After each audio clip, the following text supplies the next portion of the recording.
What's going on, guys? My name is Robbie Swan. Welcome to our very first video on this channel. I am joined by none other than Perry Aston. Today we are going to be talking about the NBA Western Conference predictions. We are going to go 1 through 10 and tell you why we thought those teams ended up in those positions. Before we dive in, Perry, I'm going to let you introduce yourself. Go ahead, man.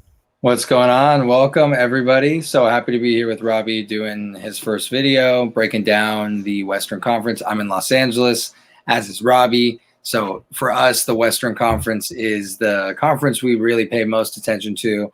Very excited to be talking about that.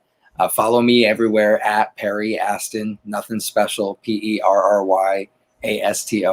First and last name, go follow me everywhere, and Unwrap Sports. Awesome. So let's get right into it. Before we start, though, I got to say that this was extremely challenging for me. Took over an hour to predict this. The West is absolutely loaded, as it always is. But for this year, it's even crazier. So before, you guys are watching this, you might agree, you might disagree. Things might change.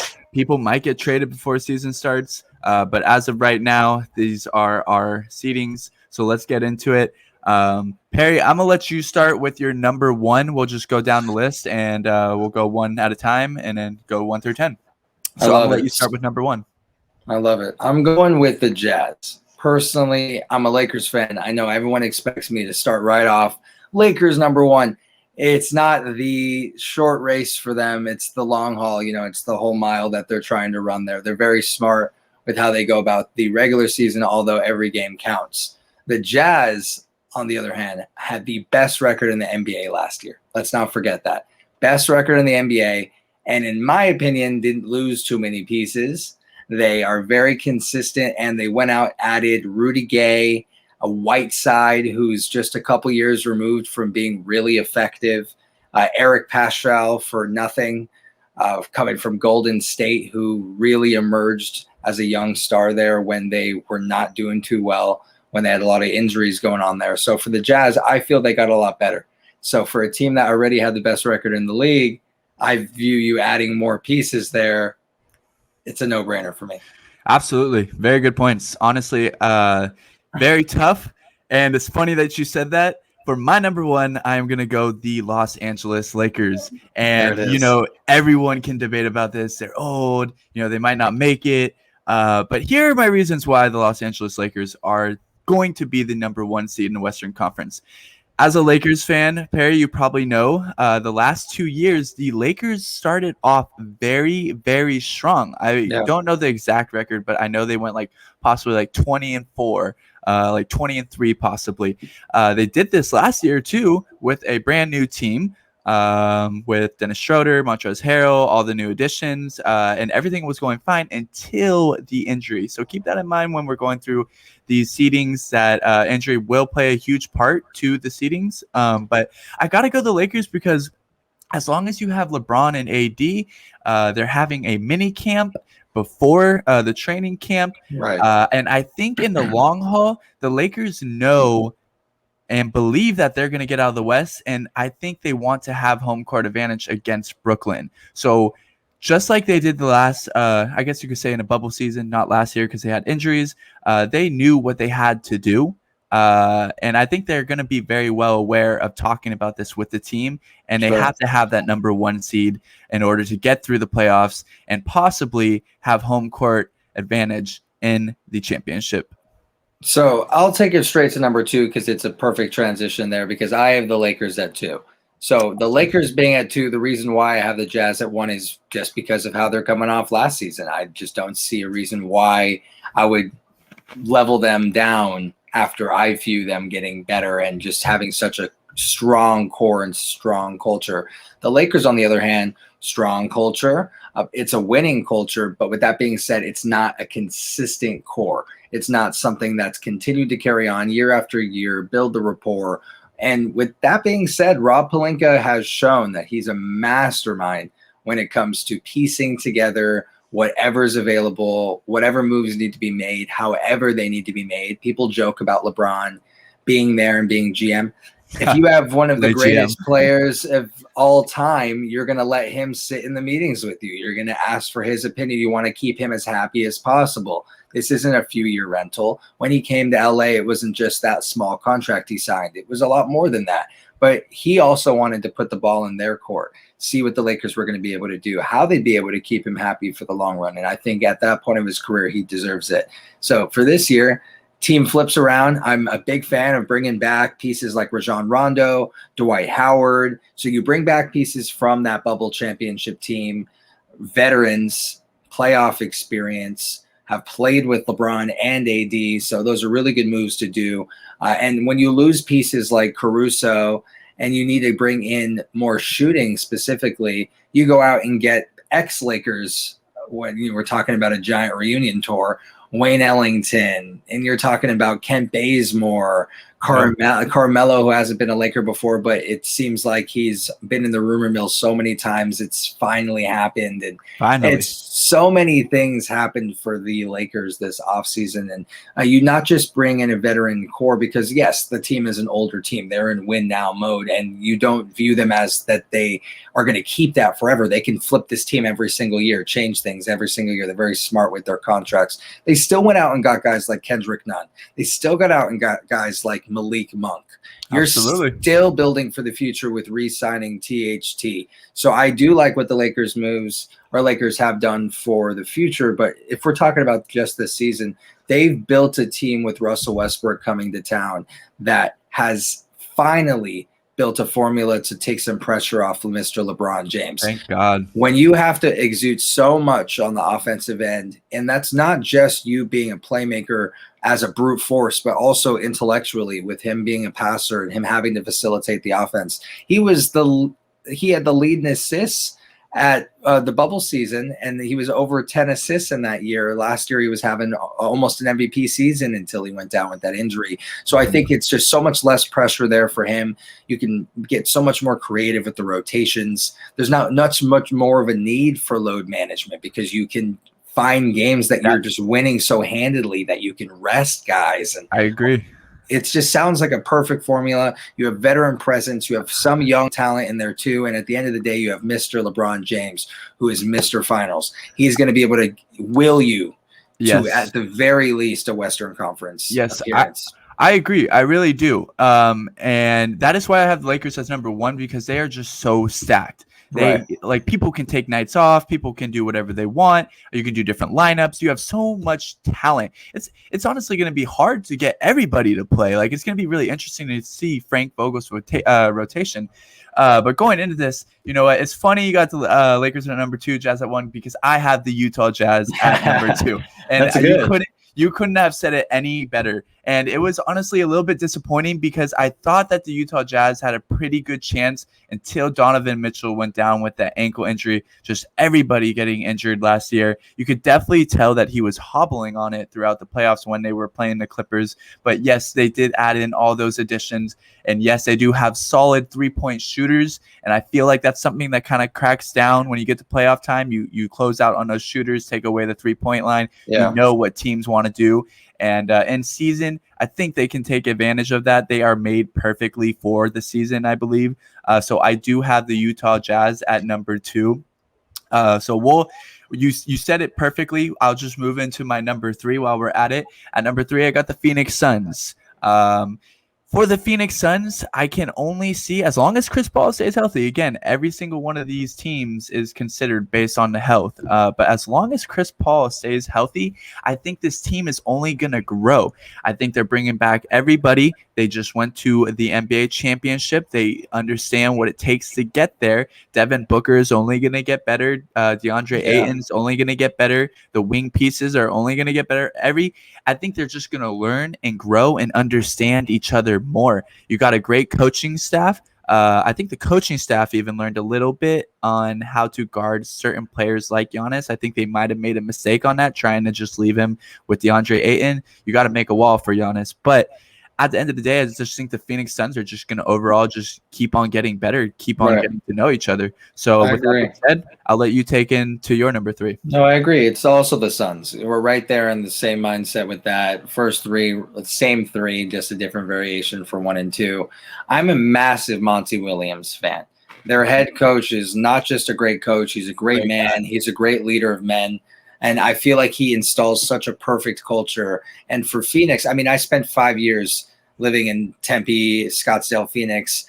I love Arizona. You know, for me, I'm LA born and raised, but that's a second home for me. You know, I really do have a piece of my heart that's there. And specifically for the sports teams too, I was there when the Cardinals were just finally getting good. And I was there when the Super Bowl was hosted. It was just a lot of awesome things in sports in Arizona. And this is one thing I wish I was there for last year, if I'm being honest with you. That rise of the Valley last year was phenomenal. Absolutely phenomenal.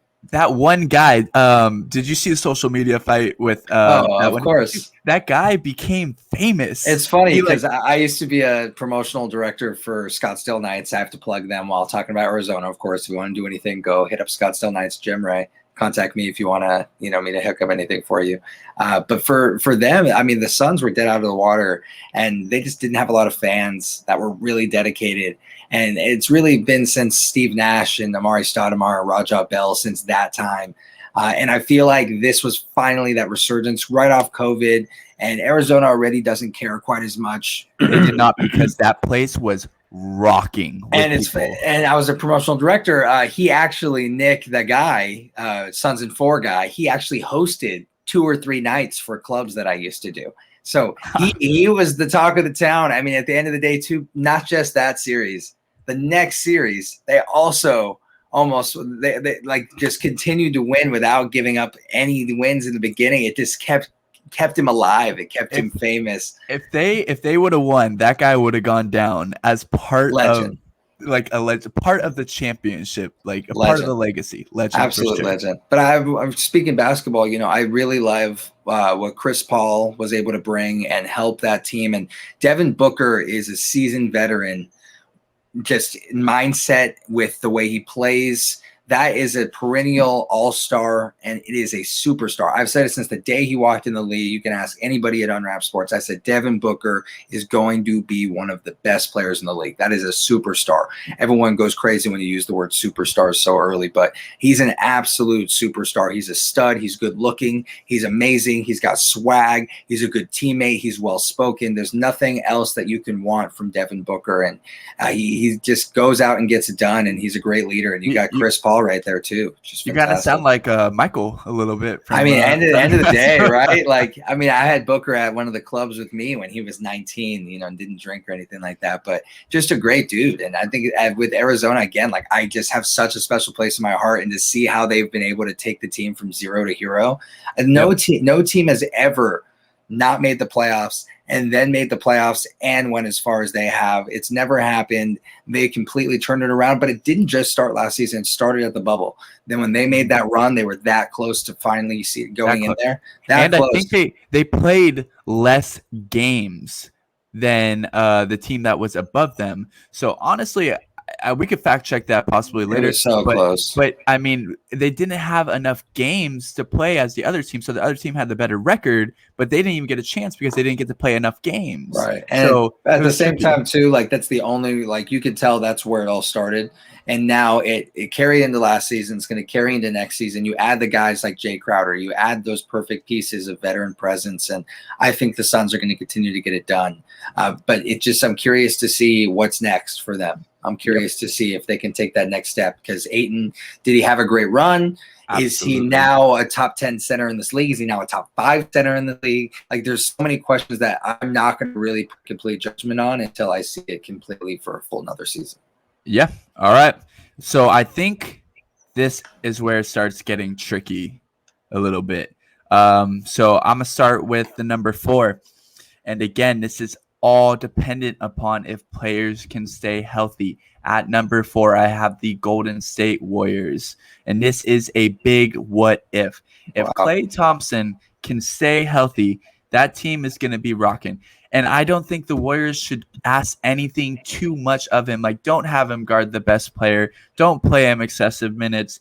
Just start him off slow, because even if you have Clay out there, all you got to do is just pass him the ball, like have him like run around the perimeter.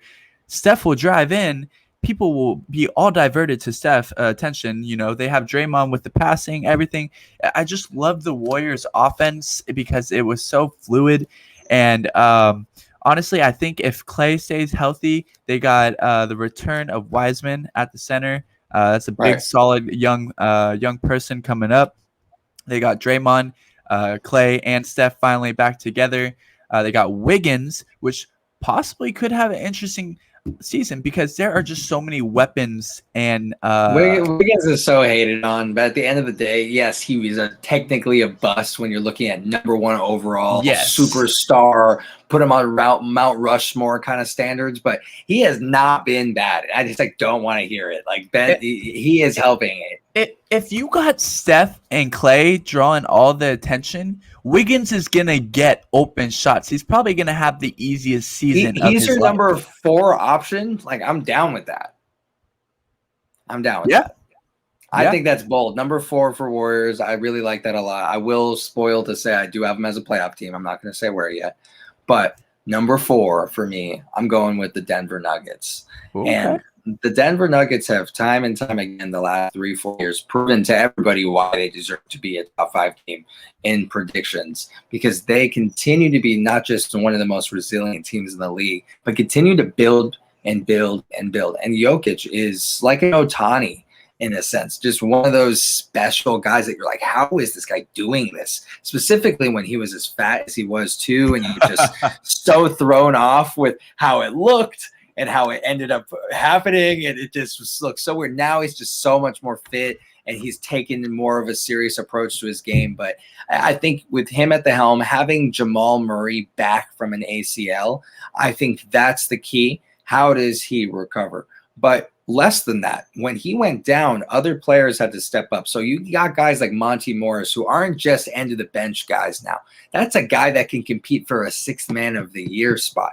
Maybe that's a little bit of an overhype, but it's not out of the question. Like, that no longer is an outlandish statement, specifically after you watch what he did when Jamal Murray went down. Don't forget about Aaron Gordon. I love that acquisition.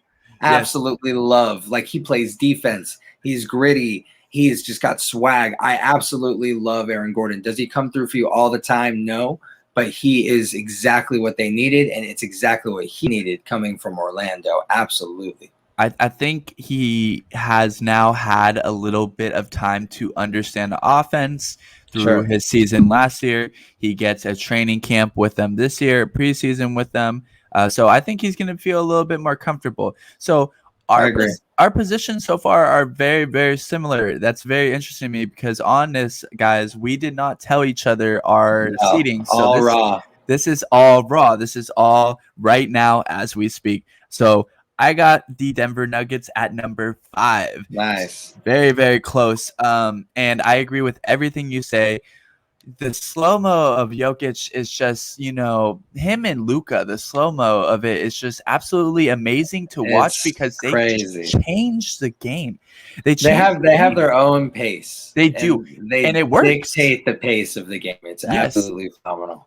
And especially with Jokic being a big man in today's game, with the talent he has, which I think that makes him 10 times like already a better player because we don't have that much more big men that are elite like that. Right. So the reason why I have him at 5 is because I believe Murray won't be coming back till around January time, right? So I think that the Nuggets are going to have this identity starting off in the beginning of the season, just like they did last year with Jokic, Aaron Gordon. They're going to have some pieces around them. But then Murray's going to come back and they have to relearn everything all over again, kind of.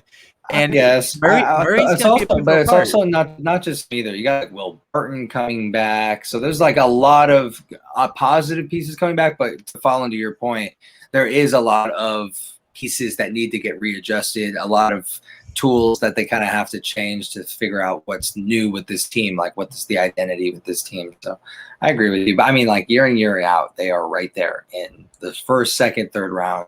There's no doubt about it. Playoff team lock. Absolutely. So who do you have at your number 5?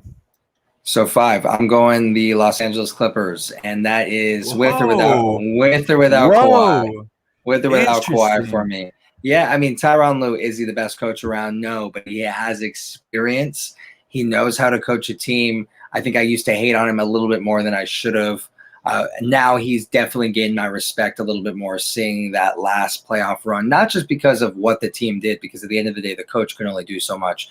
I look at rotations. I look at adjustments. Like, these are things that I take into heavy consideration if I like a coach of that team or not. And that's one thing I didn't like about Ty Lue for a long time. He didn't make those adjustments in the same way he should have.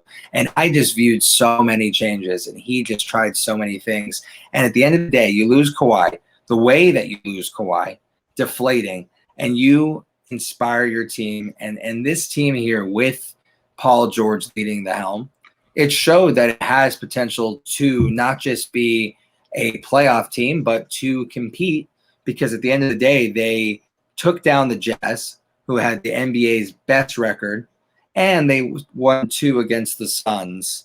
So I truly do believe the Clippers proved in that run last year that me putting them at 5 isn't outlandish. I feel like if that was like 3, 2 or 3 is where I viewed them with Kawhi last year. And I think looking at 5, if you said 6, I wouldn't be too upset. 7, 8, I think maybe we're being a little too critical here. If you say no playoffs, I'm going to be absolutely shook.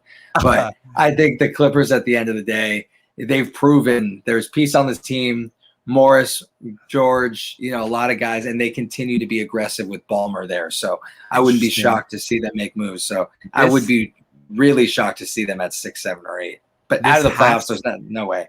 This has to be the biggest difference, I feel like, in our seeding so far. Absolutely. So I do have the Clippers somewhere in 1 to 10. We'll get to that. But the reasons why I don't have them at 5 is you have to look at the division that the Clippers are in. Sure. The division that they're in. The most game, I think they play 4 times for each team within the division. They are playing Phoenix. They are the Phoenix Suns, the Los Angeles Lakers, the Golden State Warriors, and the Sacramento Kings. I agree with you, but I view, like you said, like the Warriors, all these guys, they have to all play each other too. Big what if, but very interesting. Okay, all right, I love it. I love that we're talking about this, and we will keep this video, guys, and we will save it for the end of the year, unless major trades happen. I know John Wall is being passed around right now, possibly going to the Clippers. Who knows? That would be cool.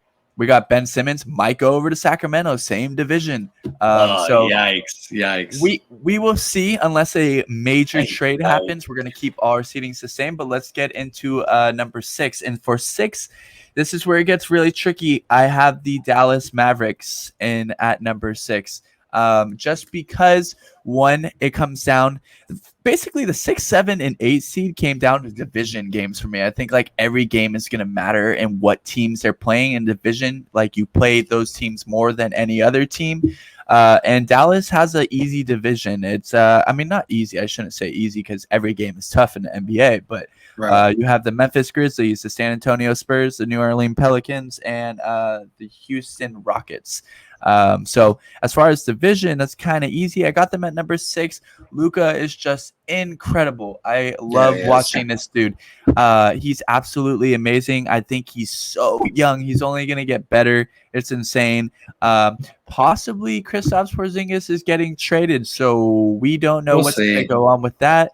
We'll see. I know Mark Cuban said that he wanted to possibly get him out of there. They wanted to look at trades for him. But we signed Tim Hardaway Jr. They got all the same pieces. I think Luka is only going to grow as a leader. So I got them at number 6 due to the growth of Luka, and also the scheduling as well, a little bit mixed in there. And I think that, they've had the same pieces for a while, so they're just going to continue to grow off of each other. Who do you got as number 6? Before I move on to that, one interesting just to comment on that, the move that I think is cool for the Mavericks is that they did ship out Josh Richardson to the Celtics and they brought in Reggie Bullock, who has been a Laker before, has been on the Knicks before, three and D to the core, super gritty defender. So one of those tough nosed guys that you need on the team. I think Josh Richardson was also a 3 and D guy, but just didn't have that tough nose mentality. So I do like that for them too. But for my 6, I'm going the Golden State Warriors. So I know you had them higher. Obviously, you got Steph. You got Clay coming back. I think Clay going back-to-back injuries, you couldn't have said it better. You have to ease him back.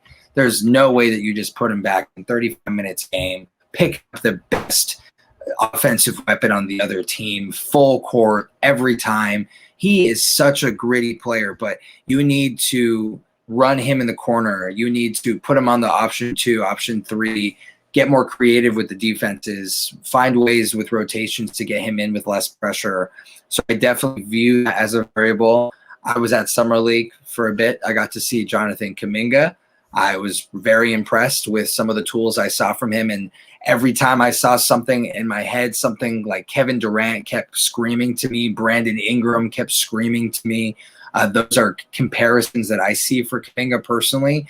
And not that I view him as the same potential or in the same light by any means, but just in regards to comparison, his length, his speed, the way that he was able to do things on the court, I was just super intrigued. And from a Lakers standpoint, I watched so much Brandon Ingram when he was here. So it just shades of his game kept popping out to me. And I think that's really big for them. And you mentioned Wiseman coming back, a lot of potential there, very raw, coming from Memphis and also kind of sitting out the year 2 and then getting injured last year. There's just so much room for him and so much more reps that are needed.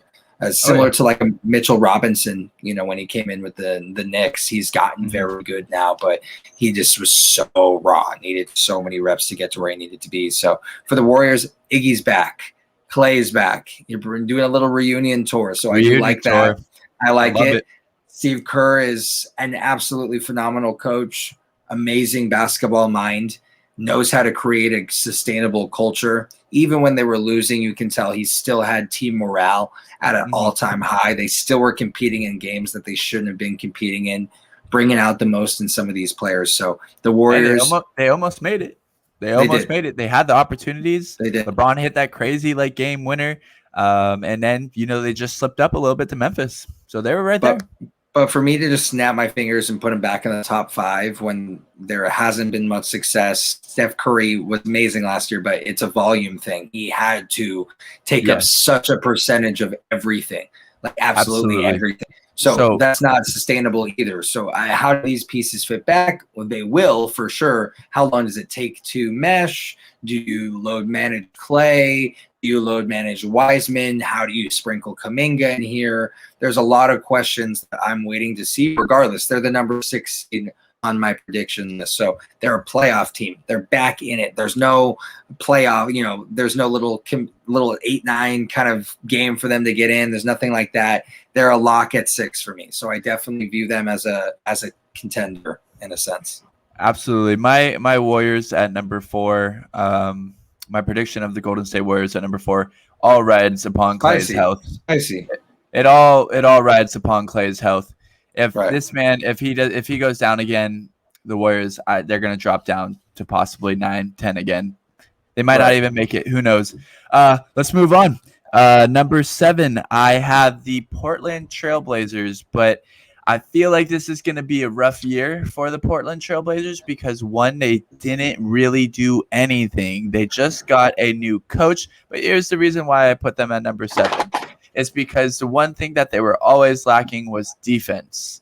They have offense. They have an amazing backcourt in McCollum and Damian Lillard. They got a good big man. They got some wings. They got the pieces. They just never could defend. And who did they get as their coach? None other than Chauncey Billups, the person who was on a Detroit Pistons, the bad boys who were all about defense. So it's going to be a little rocky. I think there's going to be a couple rumors, first season in. but I believe that Chauncey Billups is going to be a great coach because I think he's going to preach defense. Right. So I got them at number 7. I got them as a first round exit, though. Again, possibly maybe second round exit. They're not really going far in the playoffs for me. I respect and love Dame's loyalty. I really do, because you don't see that many players like that anymore. But man, that loyalty is running thin, my friend. Don't you worry. I want to see Dame. I really hope Dame doesn't go down as one of those guys that doesn't win a ring, bro. I don't. Yeah. No, he'll be a Charles Barkley, one of the best that never did it. Yep. But I think so. For 7, I have the Mavs there. Obviously, you had them a little bit higher. I think 6. Luka's amazing. At the same time, I don't think the Mavs improved this team. I think Reggie Bullock coming in for Josh Richards helps with having that kind of tough-nosed guy. He's going to be able to pick up that. He brings that New York state of mind, kind of what the Knicks were built around last year. With that being said, though, is that enough to propel them in the top 5 for me? Is it just Luka? Luka does get a lot of injuries. Why? Because he has to take on so much. He's Derrick Henry, for God's sake. So I think for him, you need to find a way to help him. Kristaps Porzingis was supposed to be that way. He is not the answer so far. Can he become a competent number 2, not a co-star? Can he be a competent number 2? That's still not out of the question for me. Can he stay healthy? That's also a question too. So having banged up guys there, having to figure it out in that regard, having Willie Cauley-Stein be one of your rotation guys as a big man when Porzingis isn't there, you're not deep enough. You haven't made the moves. You haven't drafted spectacularly. So I don't see the Mavs as a top 5 team. They are a 7 seed for me. They're still a playoff team. At that point, they'd still have to deal with the play-in game, but they're pretty safe in that regard when they're at 7.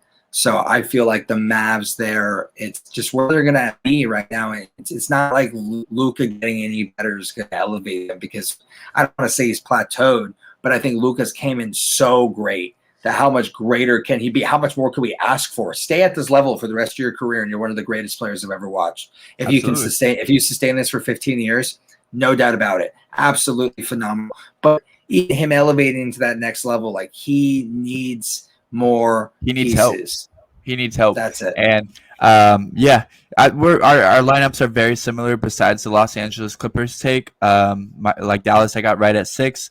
But yes, he does need more help. I have him at 6 because I think they might trade Kristaps. I really do. I think. But what's his value at this point too? You know, when you do trade him, like, are you bringing in these pieces that are going to be the answer? Because he's not worth a first.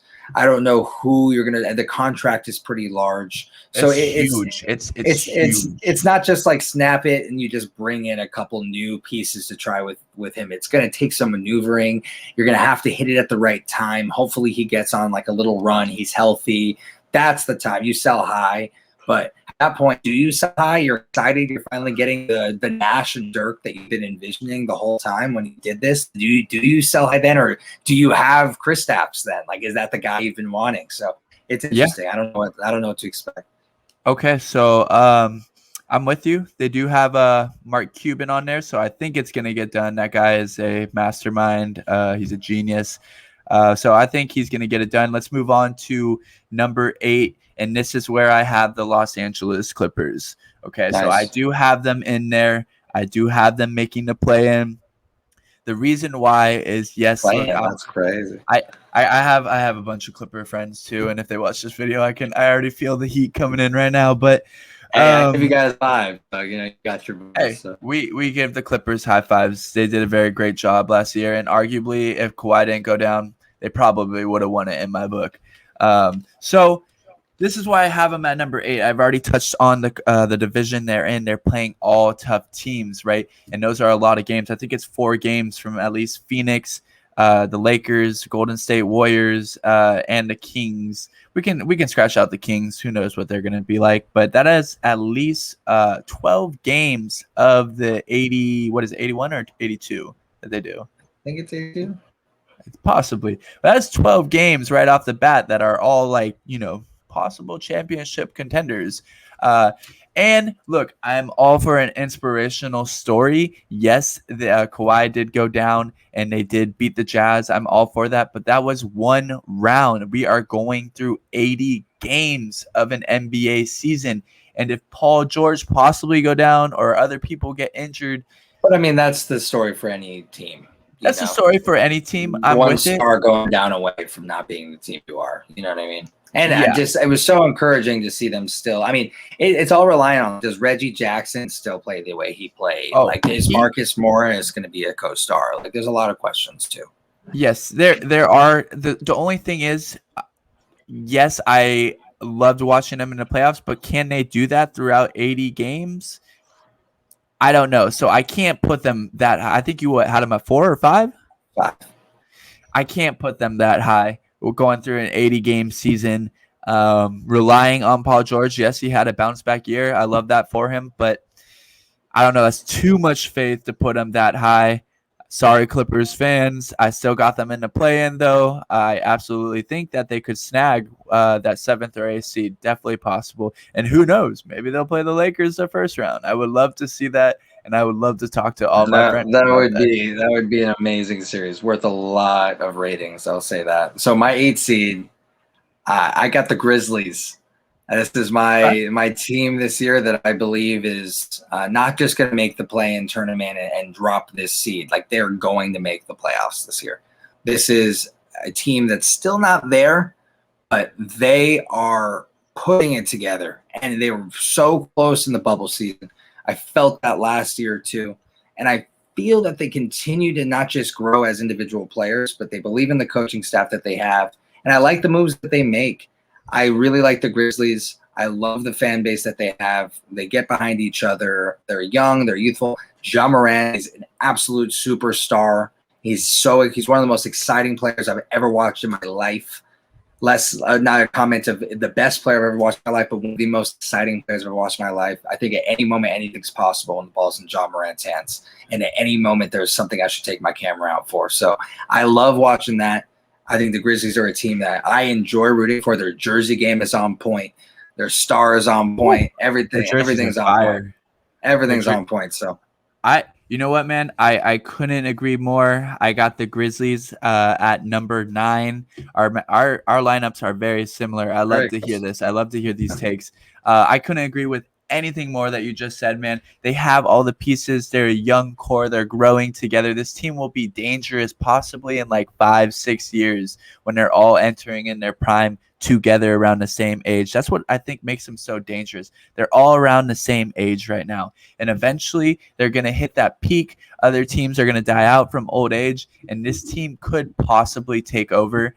I love Ja Morant. This dude is literally going for people's lives, man. He is dunking all over people. He might be the best missed dunker I've ever seen, because I've seen like 3 or 4 missed dunks by this dude where he would have broke the internet. And one of them was over our Anthony Davis. He almost destroyed Anthony Davis. 100%. But we really saw a lot out of him in the playoffs. It was absolutely amazing. I think he dropped a 40-piece one of the games, really willing his team to get at least, I think they got 1 dub possibly. But they are so young for them to beat the Warriors and then get into some playoff experience, get that under their belt, teach them. I agree with you. I agree. And they're really smart too. Like, they make a lot of moves there too. They bring in pieces. They figure out ways to hold on and sell at the right time. I like them selling Valanciunas for Steven Adams and bringing in the 10th overall pick. They use that to go get Zaire Williams, who's going to be another key piece to that future. You add that to Ja Morant. You add that to Jaren Jackson. You add that to Dylan Brooks. So many pieces there that excite me. This team makes me want to run through a wall, and they're just not there yet. But this is one of the other teams that when I watch them, I don't care who they're playing unless it's the Lakers, I'm rooting for them. This is an exciting team for me. So I think the Grizzlies are great, and I love those moves that they made too, to not just figure out a way to probably swap out a big man. Maybe Valanciunas is a little more valuable, but to go get the number 10 overall pick and figure out a way to get a guy like that. Really fans of Memphis. And I know you said you had them at 8, or no, you had them at 9. My number 9's the Trailblazers.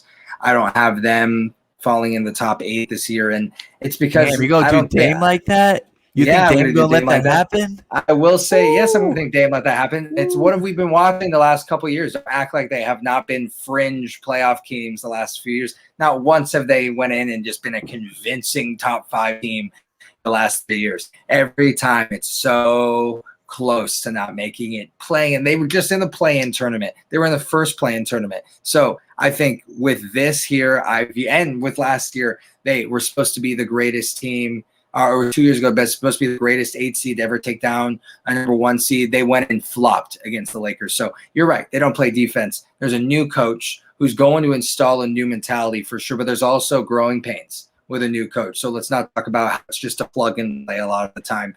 There's growing pains, and this is a team that can't afford too many growing pains.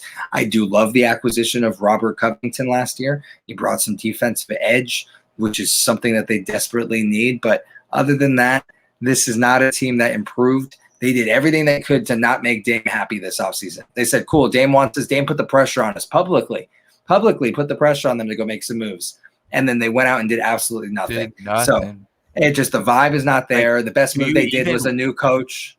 Do you even want Damian Lillard? Like 100%. So that's why I'm saying, like, his loyalty is going to be running like, so thin. His loyalty is going to run thin because at some point – he's going to look at himself in the mirror and ask exactly what you said earlier. Do I want to be one of the greatest players of all time to not win a ring? That's it. Do I want to be considered one of the best that doesn't have a ring? That's the reason why I won't ever be considered. So I don't see. I mean, they could win the play-in tournament. I'm not counting them out here. I'm not putting them in the lower tier, but to put them in the strong top 8 for me when I view the Grizzlies elevating, I just don't see it. That is, you know what? Okay, so our 2 takes that we are divided on so far are the Clippers position and the Trailblazers positions. And you know what? I obviously agree with you. They did absolutely nothing.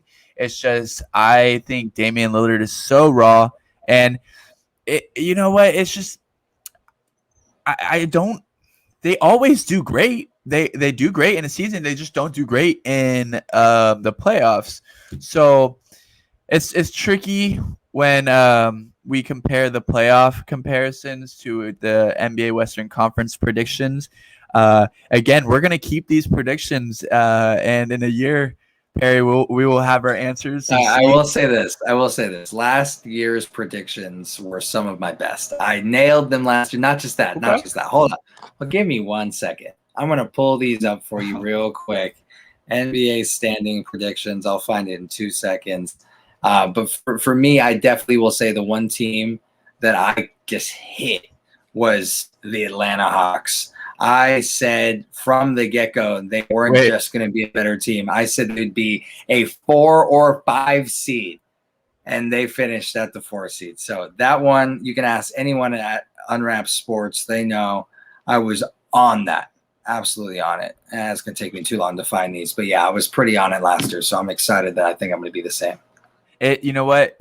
Like we said in the beginning, this for at least me, Perry said he had it like ready to go and everything. But for me, this was very challenging. I changed my answers so many times. I had to just like honestly go with my gut. But we could be totally wrong. I mean, there was like I will say I was pretty on point. I just found it right now, but I swung and missed so hard on some things. Like I had the Knicks at 14. 14. Like I was so low on that. Swing and miss. I had the Hawks at 5 here. I said they could have won the 4 seed. They got the 4 seed. So I feel like there's going to be stuff that we're like, damn, you're on point. But there's going to be stuff that you just cannot predict. Especially in a Western Conference when every game is just super challenging and you really can lose against whatever team in a Western Conference. You have a bad night, then any Western Conference team can pretty much take over and get that dub. I did get 7 out of the 8 teams right last year and 4 out of the 8 seedings right out of the top 8. Hey, everybody that's watching this, Perry, is going to be like, this man is confident he's going to get every single one right. But we will see. Let's end this video with our very last pick. I will go for this one. The 10th pick, and I'm so excited for this one. I got the Minnesota Timberwolves, bro. You know what? They got pieces, bro. They have D'Angelo Russell. Now, okay, he was not healthy last year, right? They got Cat, who was not healthy last year, been going through some stuff as well. And they got Anthony Edwards. They got some talent to make the 10 seed. I think they could do it. We just saw D'Angelo Russell on the Nets a couple years ago when there wasn't that much talent. I mean, I guess you could say they're a little bit more developed nowadays, but he led that team pretty much to the playoffs by himself. So I'm so excited to see D'Angelo Russell, former Laker. Always hope that he does well. Work with Cat, Anthony Edwards in the mix, where work with their pieces surrounding them. I think they can make the number 10. Who do you got? I will say this. I have the Timberwolves at 13. So I think things are falling apart for them. They just fired their GM. Karl-Anthony Towns is disgruntled. He's already murmurs that he's looking for a trade. His team is absolutely falling apart. Anthony Edwards, great pick last year. I love Anthony Edwards. Don't get me wrong. He's exciting for me. Russell, he's cool too if he can stay healthy right now. But I just view it going downhill, and it's not like I view them as a top 10 team. So they didn't even get a chance. They didn't even get a chance to play all together last year. So that's 13 is kind of rough. We haven't even seen their potential. They got a new coach. They fired their GM. Their star is going to start looking for a trade. It all signs within this last week point to regression instead of progression for me. But for 10, I'm going to have the Spurs. Why? Because they have the greatest coach to ever play basketball besides Phil Jackson. So at the end of the day, he is phenomenal. Popovich, he's got a system, and he finds a way every single year. There was an 18-year mark that he made the playoffs. 18 years. And then 1 year didn't make it by 1 seed. So it's just, if you don't think he can get a top 10 seed in the West, yes, they can. Do they have DeMar DeRozan anymore? No, they don't. DeMar DeRozan is one of the he's one of the investors in my restaurant group tomorrow. So shout out to my guy. I'm going to be rooting for him hard in Chicago. We didn't do our East standings this week, but I'm a big Chicago fan this year with Caruso and DeMar there. But I think the Spurs, Kelvin Johnson, Lonnie Walker, Deontay Murray. Patty Mills is gone too. You're right. I just view them just no matter who Pop has, he finds a way. And to say that they're going to be the 10 seed, I viewed it as, do I view them as a top 10 team? More so of, do I think they're better than the Kings, Pelicans, Timberwolves, Thunder, and Rockets? Yes. I think it's very close with the Kings and the Pelicans because both teams have a lot of pieces that just haven't been able to put it together. And I wouldn't be shocked if either of those two teams are the 9 and 10 seed. But right now, it's just the Spurs pedigree. While Pop is still there, which will not be for very much longer. I think this might be his last year, if we're being honest with each other here. So 1, 2, maybe 3 years, but if this is the last year, I'm not shocked. But he's still there. That's a top 10. All right. So there we have it. Those are our top 10 NBA Western Conference predictions. Again, keep in mind that all of these depend on health. We saw that all last year throughout the NBA season. Yeah, you could agree, you could disagree. We understand that there is so many potential teams in the West that could end up anywhere 1 through 10. My name is Robert Swan. This is our first ever video. Perry, thank you so much for joining the channel and for being on the show for my first video. I really appreciate you and everything you've done for me. I'm gonna let you wrap it up and then we'll get out of here.